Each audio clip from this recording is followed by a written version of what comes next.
Alors, chers collègues, bonsoir. Je veux profiter du temps qui m'est donné, Madame la Présidente, pour vous remonter des doléances, des craintes et aussi des mécontentements des usagers et des riverains de la ligne de TER dans l'Hérault, puisque vous savez que suite aux intempéries extrêmes du 23 octobre, les torrents d'eau ont emporté toute une partie du tronçon et que pendant 5 semaines, au minimum, pendant 5 semaines, les trains sont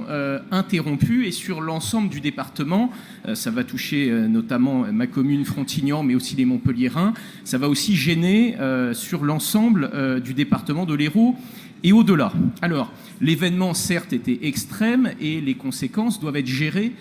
par notre collectivité puisque c'est une de ses compétences majeures. Premièrement, je voudrais vous faire part d'une doléance de la part des usagers que le Rassemblement national a toujours à cœur de défendre. Les usagers, notamment, qui ont pris des abonnements hebdomadaires, mensuels ou autres, et qui se plaignent, puisqu'effectivement le trafic est complètement perturbé, et qui se plaignent de n'avoir pour l'instant, de votre part, aucune proposition d'indemnisation ou de remboursement partiel. Et on voudrait savoir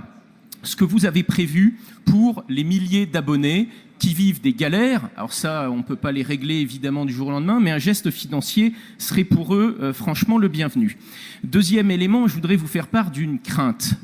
notamment des riverains dans le secteur de Villeneuve-les-Béziers, puisque la catastrophe, vous le savez, a été liée à une accumulation d'eau, puisque la voie dans ce secteur-là a un effet de digue, retient l'eau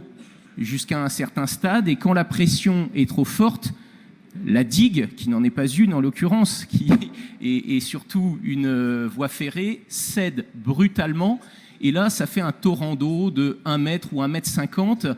et ce qui inquiète certains riverains, c'est que le tronçon est en train d'être reconstruit, comme ça a été le cas d'ailleurs il y a à peu près 2 ans, selon les mêmes modalités, et donc beaucoup craignent que les mêmes causes, c'est-à-dire des pluies extrêmes, produisent les mêmes effets, c'est-à-dire la destruction de la voie après un effet de barrage et donc une inondation. Qu'avez-vous prévu techniquement pour éviter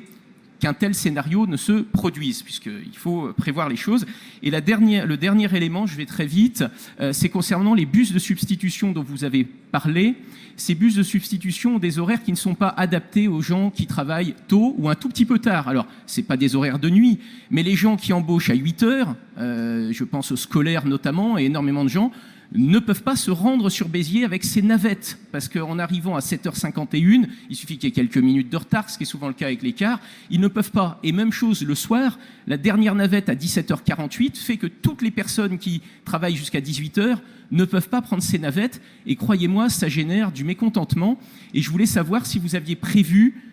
d'élargir l'amplitude de ces navettes pour qu'elles puissent vraiment être utiles et garantir la continuité du service public dont vous vous prévalez très souvent et qui, en l'occurrence là, n'est pas assuré de manière satisfaisante. Merci pour votre réponse.